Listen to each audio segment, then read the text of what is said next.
Welcome to the Rich Report, a podcast with news and information on the world of cloud computing. Today, my guest is Adam Stern. He's president and CEO of a company called Infinitely Virtual. So, Adam, welcome to the show today. Hey, Rich, I'm really excited to be here. Well, thanks for coming on. I brought your slides up. I wanted to learn more about your company, but why don't we start there and we'll follow it with a Q&A. Well, as you know, the cloud's on everyone's mind.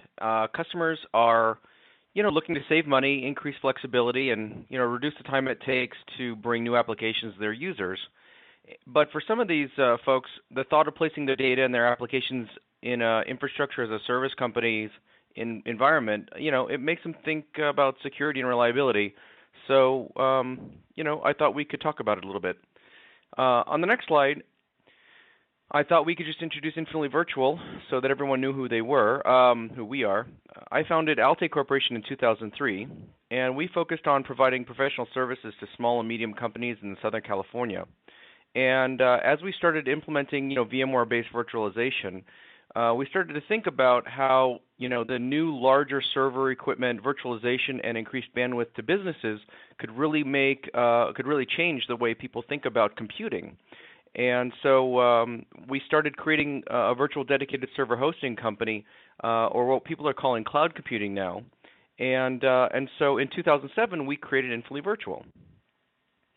On the next slide, what people think about reliability and productivity, they tend to think about things like losing power or it having inadequate cooling. They think about hardware failure, switch failure, server failure, loss of connectivity, or even entire site failure, as in, having a fire or an earthquake take a data center down.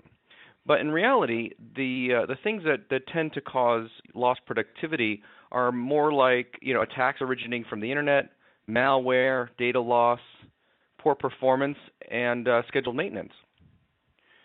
So on the next slide, we talk about some of the common reliability strategies that all types of companies employ to protect their uptime. And when we built Infinitely Virtual, we came up with our Enterprise Virtualization Environment, which is a conceptual model that we use to build and maintain our environment. And so E.V.E, layers 1 through 8 deal with these common reliability strategies, and that is building a redundant power, a redundant cooling environment, having redundant hardware, redundant connectivity to the data center, and having a business continuity plan. Unfortunately, though, if we stop here, what we're missing is that hardware failure really isn't the leading reason for downtime. And when you're looking at a cloud service provider or building your own environment, this type of redundant equipment really comprises the minimum level of resiliency we should be looking for, because it really overlooks the most common sources of downtime, which are these issues we talked about earlier. On the next slide, we have the list: attacks originating from the internet, malware, data loss, poor performance, and scheduled maintenance. So on the next slide, we have an image showing our Enterprise Virtualization Environment Layer 5. And what it's showing is that is what the network looks like at Infinitely Virtual, kind of in a conceptual level. And when customers think about security, they tend to think about things like firewalls. And while firewalls are kind of a minimum level of protection for your environment, they're completely inadequate today. What they do is they really just limit the surface area of your system and its access from the outside world.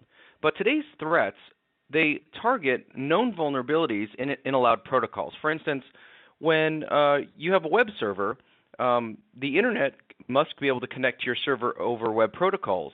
So firewalls are completely unable to block any threats that come through over HTTP. And over time, people have decided that that one of the more effective ways of protecting your server is to make sure that you keep your operating system, your applications patched, to prevent these known vulnerabilities. But threats are coming out so rapidly that it's basically impossible to keep your applications and operating system patched quickly enough to counter them. And so on the next slide, what we're talking about is intrusion detection and prevention.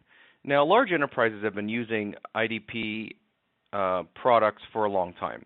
and they tend to be pretty expensive. So small and medium enterprises generally don't go out and purchase equipment to do this.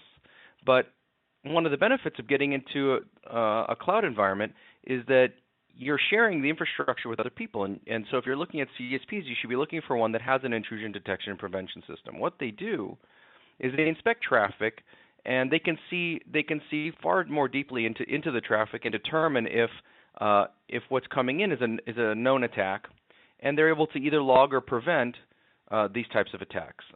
The types of things you can block with IDPs that you can't block with firewalls effectively are things like DOS attacks, brute force attacks, where people repetitively try to break into your server with trying different passwords, botnet attacks, code execution attacks, leak attacks, SQL injection, phishing, and anything else that's going to be coming out, now and in the future.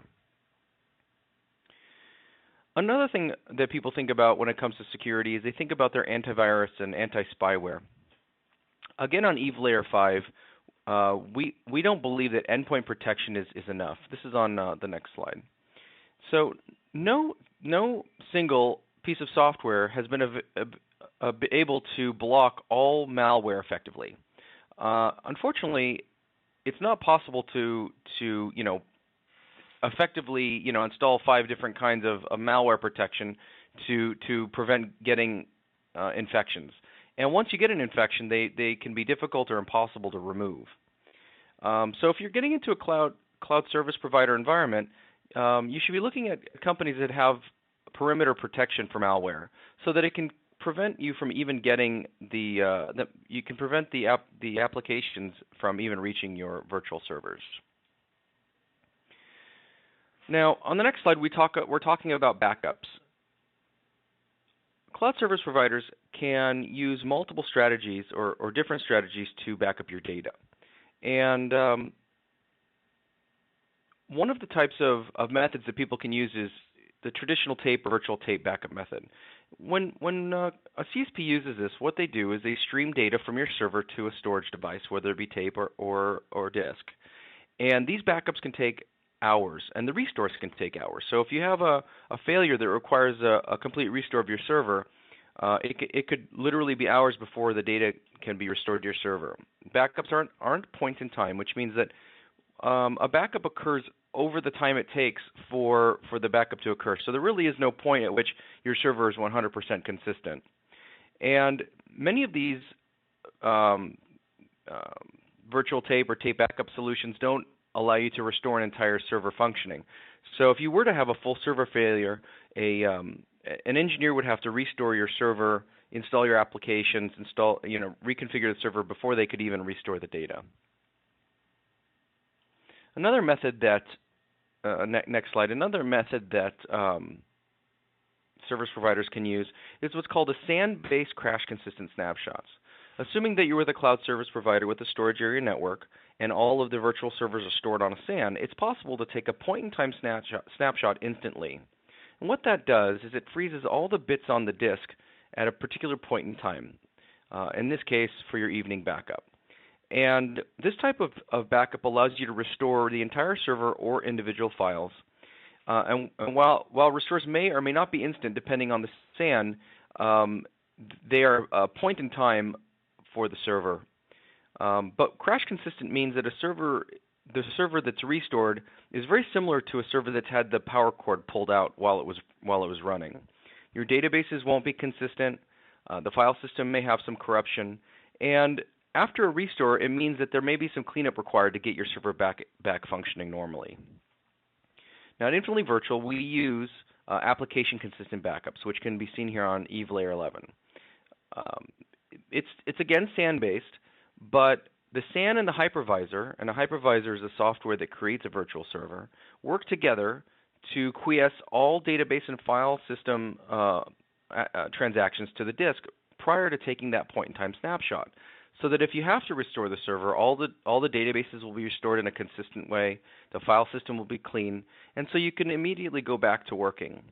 Again, you can restore entire servers or individual files with this type of backup.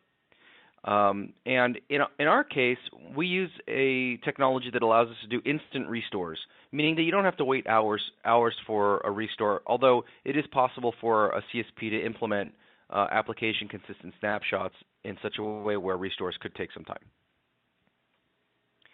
And lastly, we want to talk about live migration. On the next slide, we're looking at EVE layer 11 or 12, and we want to point out that cloud service providers really are massive multi-tenant infrastructures with between hundreds and thousands of servers.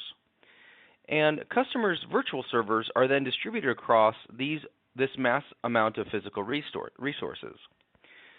But as you know, individual servers or virtual servers, their demands that they place on the infrastructure can change minute by minute, where one moment a server might be idle, the next it can be running at 100% CPU and 100% of its RAM.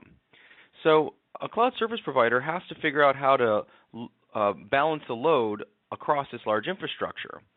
Also, there is a requirement that CSPs, like anyone else, have to service the underlying infrastructure for upgrades or regular maintenance to keep the environment in proper functioning order.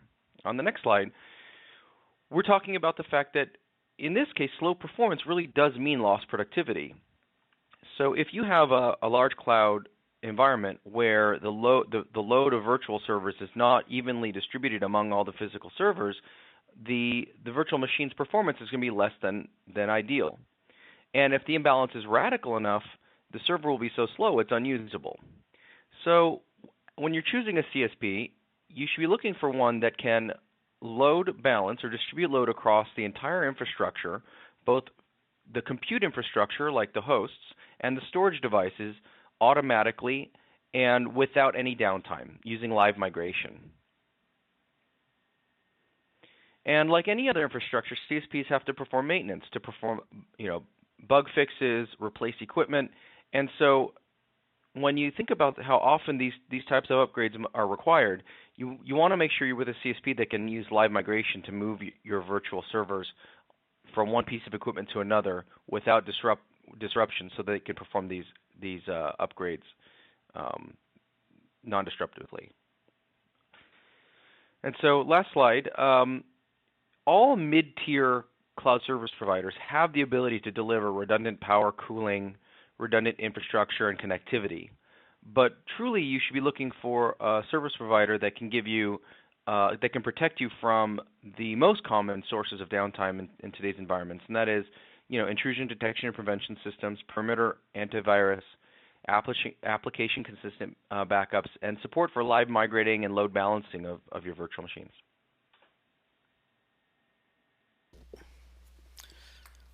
Well, thank you for that, Adam. A couple questions here.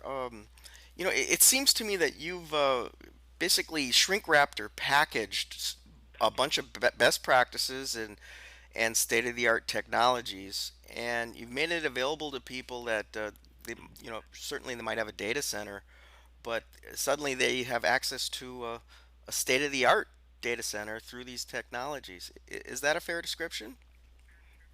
Absolutely. What we're able to do is offer enterprise level computing to even the smallest company with 1 user or 10 users. And so whereas a company might have to spend millions of dollars to achieve this level of sophistication, even the smallest company can immediately take advantage of it. And when you started this, certainly virtualization and things like VMware wasn't as capable and sophisticated as it is today.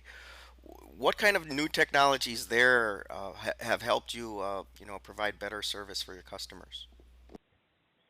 Yeah, so VMware's done a really great job of leading the industry in technologies.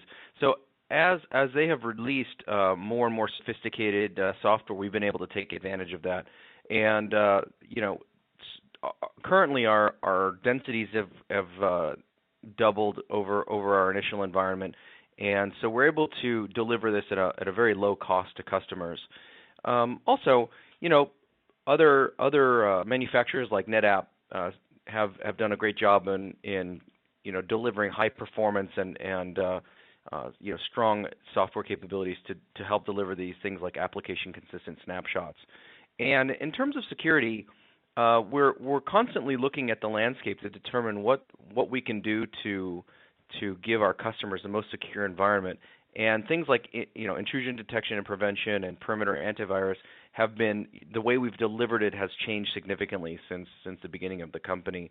But it's really made it far simpler to deliver this consistently to our environment. And kind of a wrap-up question here, Adam. We're getting, more and more cores and more capable of servers on a chip, right? And as virtualization software improves, where do you see this going? Does it just turn into less cost for more capability, or is it more to it than that? It's really hard to say.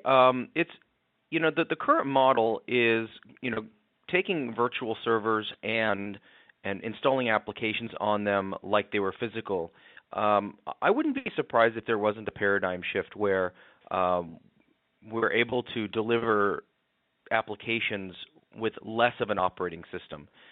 These virtual servers have to carry an OS to throw the applications on. I wouldn't be surprised if we couldn't get these applications to run closer and closer to the hypervisor. Very cool. Well, Adam Stern, I want to thank you once again for coming on the show today. Well, thanks for having me. You bet, you bet. Okay, folks, that's it for the Rich Report. Stay tuned for more news and information on the world of cloud computing.